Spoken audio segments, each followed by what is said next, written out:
नमस्कार विद्यार्थी मित्रांनो, आज आपण प्रॅक्टिस सेट 53 सोडविणार आहोत। Factorise the following expressions. येथे 10 प्रकारचे एक्सप्रेशन दिलेले आहेत, त्यांचे आपल्याला फॅक्टर पाडायचे आहेत। एक एक करून आपण सर्व एक्झाम्पल सोडवूया। पहिला प्रश्न दिलेला आहे आपल्याला, p² - q²। याचे आपल्याला फॅक्टर पाडायचे आहेत। We know formula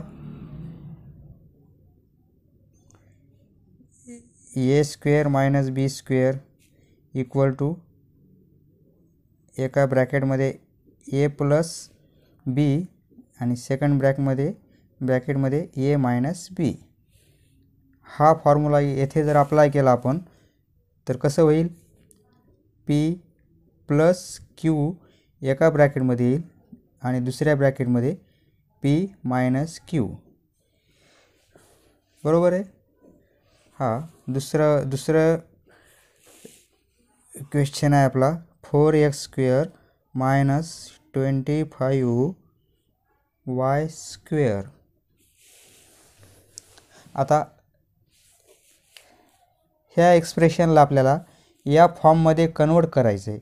या फॉर्ममध्ये कन्वर्ट करण्यासाठी आपण 4x² याला आपण असं लिहू शकतो, 2x² म्हणजे 2 चा स्क्वेअर 4, x चा स्क्वेअर x² मायनस 25y² याला आपण असं लिहू शकतो, 5y²। 5 चा स्क्वेअर 25, काहीच बदल केला नाही, फक्त थोडी अरेंजमेंट करून आपण लिहिले। आता ह्या फॉर्म्युल्यानुसार आपल्याला याचं फॅक्टर पाडता येतील। फर्स्ट टर्म a² ऐवजी 2x² घ्यायचा, इथं b² ऐवजी 5y² घ्यायचा आणि याप्रमाणे आन्सर काढायचं।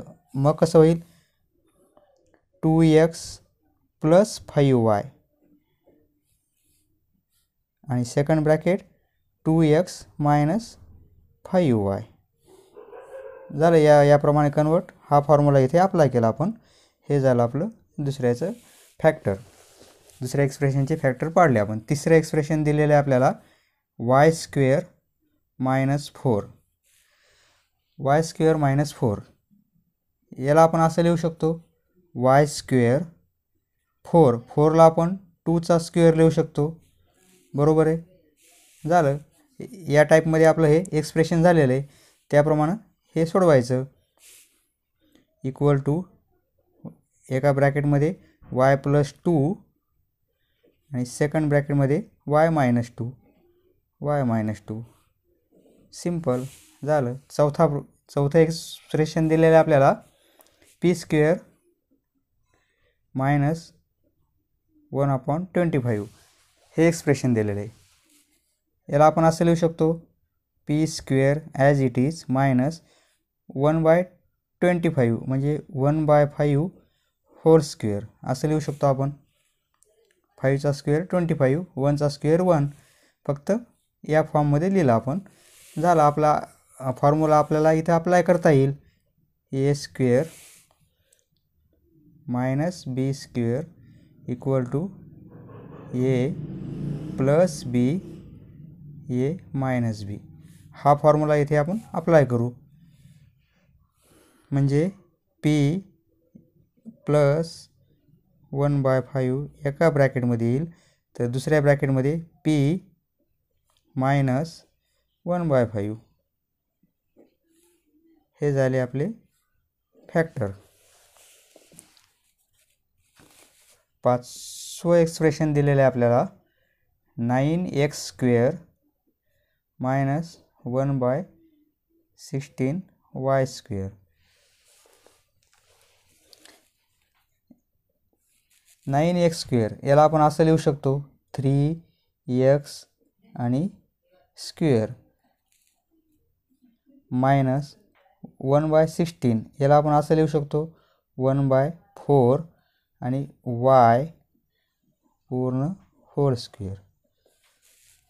झालं, या फॉर्ममध्ये आपलं कन्वर्ट झालेलं आहे।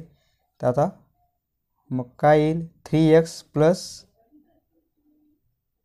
1/4 4y आणि सेकंड ब्रॅकेटमध्ये 3x प्लस 1/4y हे झाले आपले फॅक्टर.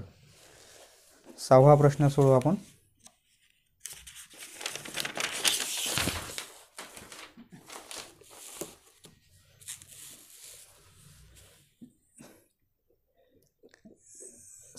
सहावा प्रश्न आपल्याला दिलेला आहे एक्स स्क्वेअर मायनस 1/x².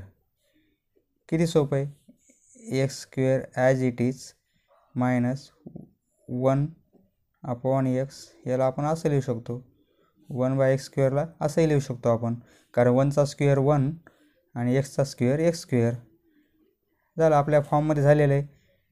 त्यामुळे आपण एका ब्रॅकेटमध्ये x प्लस 1/x आणि सेकंड ब्रॅकेटमध्ये x मायनस 1/x हे झाले आपले फॅक्टर.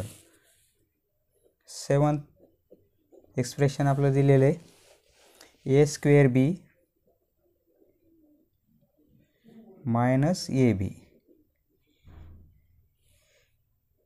आता येथे आपल्याला त्या टाईपमध्ये त्या फॉर्म्युल्याच्या फॉर्ममध्ये नाही आणता येणार, परंतु आपल्याला असं करता येईल. याच्यात कॉमन घेता येईल. आपल्याला कॉमन काय घेईल याच्यात.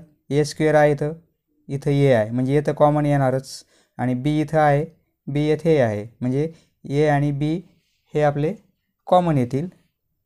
a आणि b a b ने याला डिवाइड केलं आपण म्हणजे a राहील आणि मायनस a b कॅन्सल होईल, फक्त इथं 1 राहील. बरोबर आहे. a² b minus ab. समजा ए बीने कॅन्सल हे डिवाइड केलं आपण. ए म्हणजे स्क्वेअर कॅन्सल होईल, बी कॅन्सल होईल, फक्त ए राहील.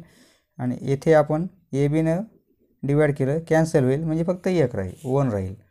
ओके, म्हणजे ए बी ए मायनस 1 हे झाले आपले फॅक्टर. 8वं एक्सप्रेशन आहे आपलं 4x³ y मायनस 6x². आता आपण यामध्ये कॉमन घेऊ. आता 2 कॉमन घेऊ. दोन्हीमध्ये 2ने डिवाइड होते म्हणून 2 कॉमन घेतला. इथं x³ आहे आणि इथं x² आहे म्हणजे आपण x² कॉमन घेऊ शकतो या दोन्ही याच्यामधून. तर आपण आता 2x² जर याला पूर्ण आपण डिवाइड केलं एवढ्या संख्येला, तर काय राहील आपलं 2x² आहे, इथं क्यूब आहे म्हणजे 1x राहील आणि y राहतीलच. मायनस 2x² नाही केलं तर 3 राहतील. बरोबर आहे. x² कॅन्सल आणि 6ला 2ने डिवाइड केलं तर 3 राहतील. म्हणजे 2x² आणि 2xy मायनस 3 हे झाले आपले फॅक्टर. 9th एक्सप्रेशन आहे आपलं 1/2y² मायनस 8z² या टाईपचं आहे. तर यामध्ये आपल्याला 1/2 कॉमन घेता येईल. 1/2 जर कॉमन घेतला आपण तर येथे काय राहील फक्त y² मायनस आता 8ला 1/2 डिवाइड करायचं. 8 म्हणजे भागिले 1/2 इक्वल टू 8 इंटू 2/1 असं होईल. रेसिप्रोकल होईल याचा. 16 म्हणजे काय येईल 16z². बरोबर आहे. आता 1/2 ॲज इट इज. आता आपण याच्यामध्ये असं करू शकतो बा, हे y² जशाच तसे मायनस 16z² म्हणजे 4z आणि होल स्क्वेअर असं लिहू शकतो आपण. 4चा 16 स्क्वेअर आणि झेड स्क्वेअर. आता हे आपल्या स्टँडर्ड फॉर्म्युल्यामध्ये ॲडजस्ट होऊन जाईल. म्हणजे याचे आपल्याला फॅक्टर पाडता येतील.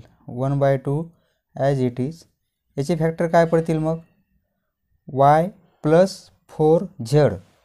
एका ब्रॅकेटमध्ये y + 4z.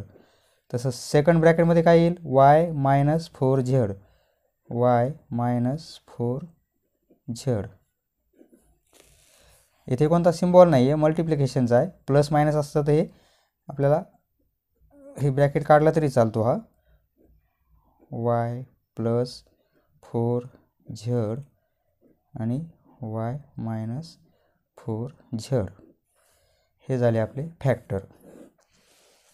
समजले मित्रांनो? धन्यवाद. पुढचा व्हिडिओ पाहण्यासाठी चॅनल सबस्क्राईब करा. धन्यवाद.